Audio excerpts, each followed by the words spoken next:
white people not liking black people is a small problem.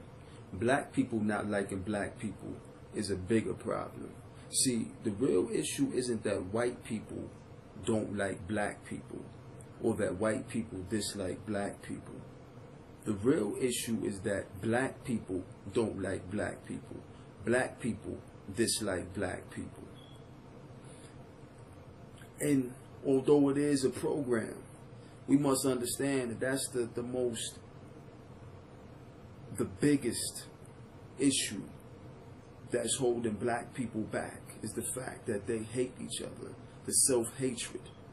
See, black people are at the point where they hate themselves more than anyone else does. Black people hate themselves more than white people hate black people.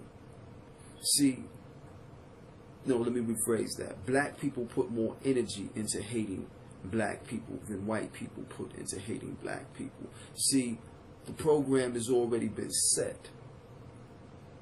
Black people have already been conditioned to self-destruct, to hate themselves, to disrespect themselves, to devalue themselves, to not depend on themselves, to not rely on themselves, to not see themselves as being able to save themselves, to be able to free themselves from mental slavery, physical slavery, spiritual bondage.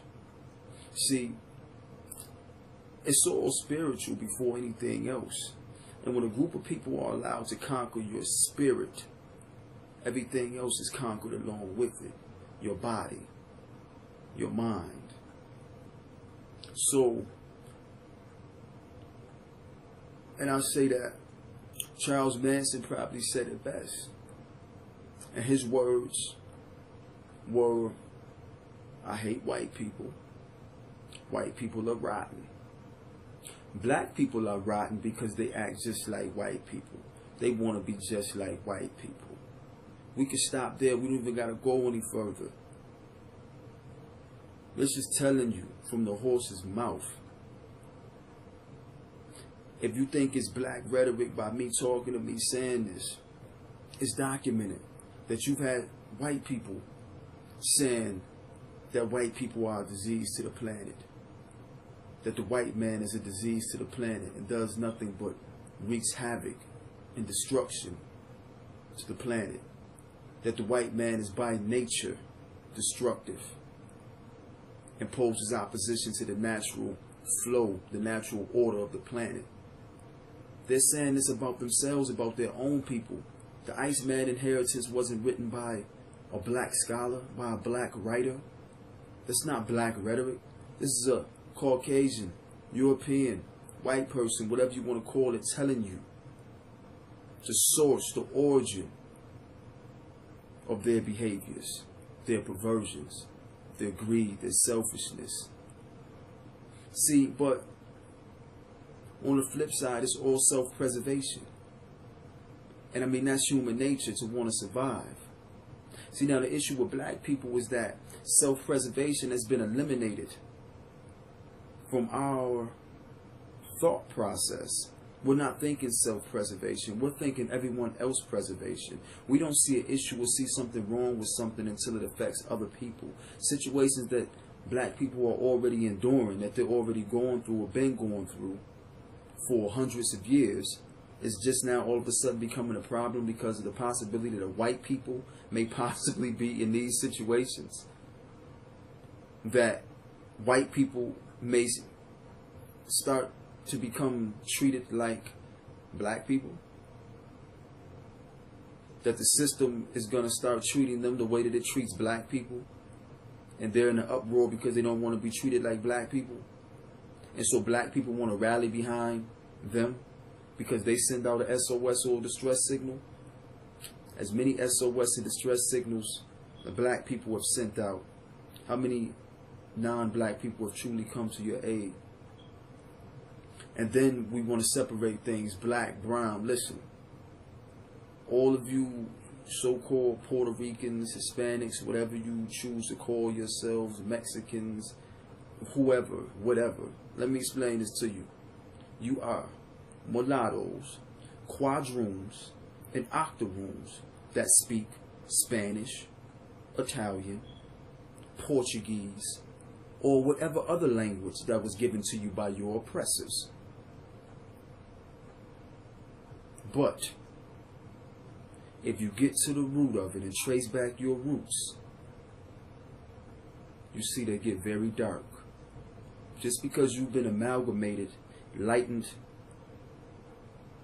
whitened up, doesn't mean that you're something different, that you're of a different stock, or that you're superior because you have a fairer skin or a lighter complexion.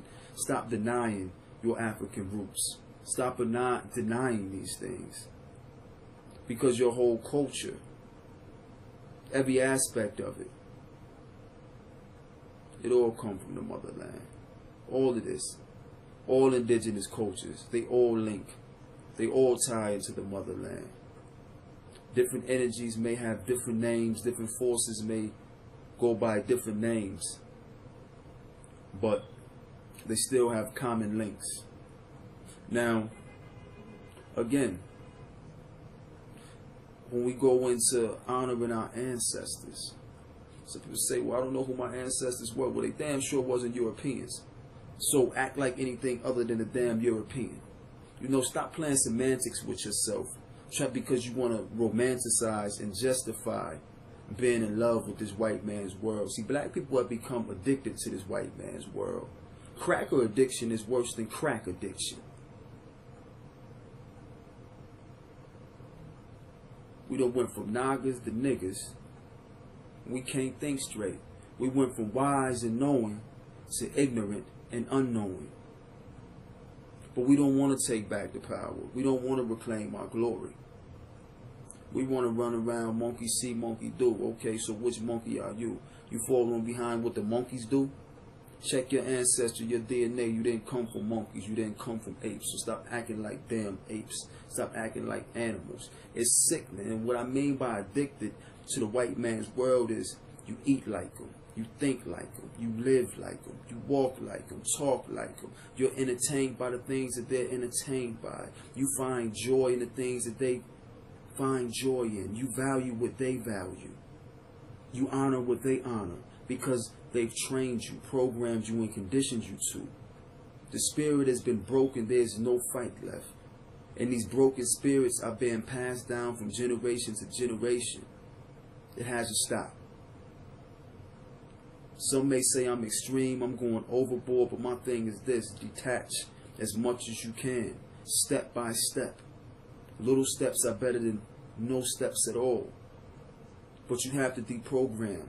Stop allowing them to entertain you. Stop allowing them to feed you. Stop allowing them to program you. Stop allowing them to control you. You don't have to be entertained by what they tell you to be entertained by. You don't have to eat what they tell you to eat. You're a different species. You shouldn't eat like them anyway. Lions don't eat like tigers. Giraffes don't eat like elephants.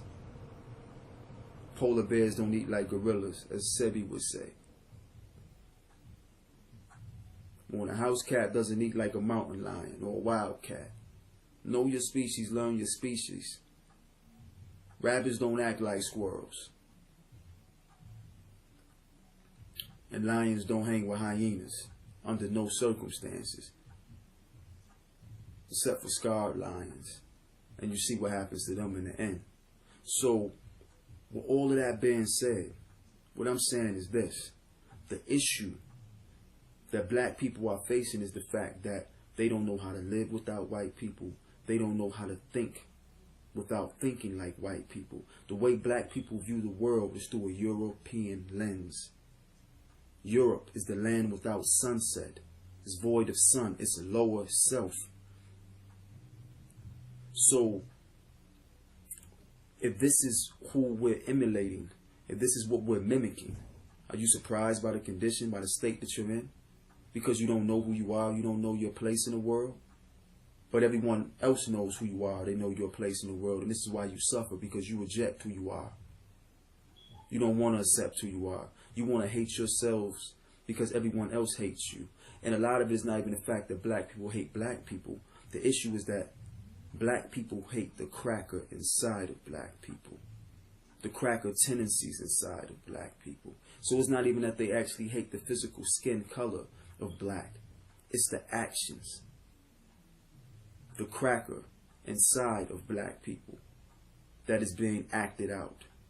That's the issue that black people have with black people. Because we don't know ourselves and we don't want to reclaim who we are and be ourselves. We don't want to come back to nature, the true nature of ourselves. I just briefly wanted to touch on that. We have to realize that we are the issue. We are the problem. We have to start loving ourselves, accepting ourselves. We have to know who we are. We have to learn ourselves, study our enemies as well, but not imitate them, not try and be like them. Strategize ways to be better than them. Whatever they do, reverse it back on them. Do the opposite of what they tell you to do. That's how you deprogram. You go opposite. You go opposite and you do the opposite of what they expect you to do, of what they want you to do. But first, you have to fight and defeat the cracker inside of you before you attempt to fight and defeat the cracker outside of you. And I know that may sound disturbing to a lot of you, offensive to a lot of you, because a lot of us want to deny the fact that there's a cracker inside of us. And a cracker, see, when we use the term cracker, we're talking about something that's cracking down on a destructive force. We're talking about something that cracks up unity, something that's cracking up humanity, a cracker. To crack is to break. So something that's breaking down on you, causing you to break down, or causing the breakdown of society or the breakdown of humanity, that is a cracker. It goes way beyond skin colors and things like that. So before we run off on a tangent trying to trip out about these certain words that you've been programmed to react to a certain way, let me give clarity and let me clarify what I'm saying. You must defeat the devil inside of yourself before you attempt to do battle with or defeat any devil outside of yourself. You must deal with the internal conflicts of higher and lower self and create balance and harmony internally before you attempt to do these things outside of yourself, before you attempt to battle and defeat the physical manifestation of your lower self and bring balance or harmony externally. So again, let go.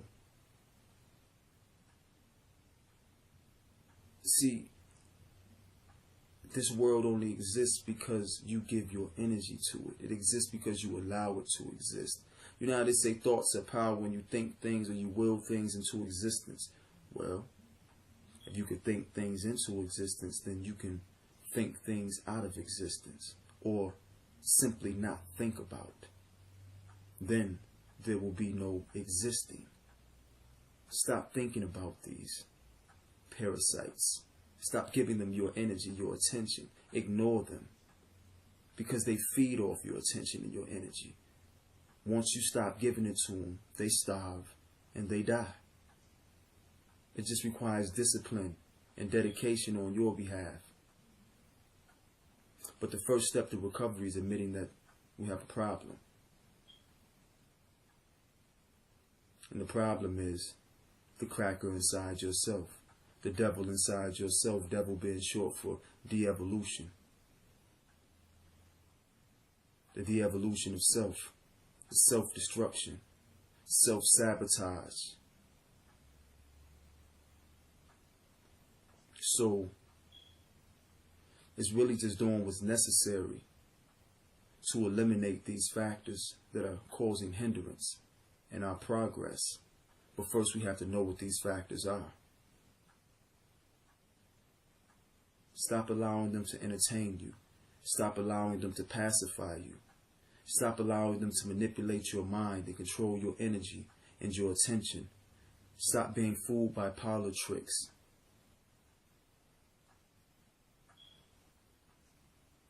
You have to break the spell. Stop being amused by the glitz and the glamour and the prestige, which are all illusions. Illusions that you feed your energy to because of the incantation, the spell that you're under. The glamour spell, the glamour spell, the spell of prestige. So, just to clarify and to bring more light to the situation, I urge everyone, I encourage everyone to do what's necessary. Look inside yourself. Find the diamond inside yourself. Know your wealth. Know your worth. And stop giving yourself to undeserving forces.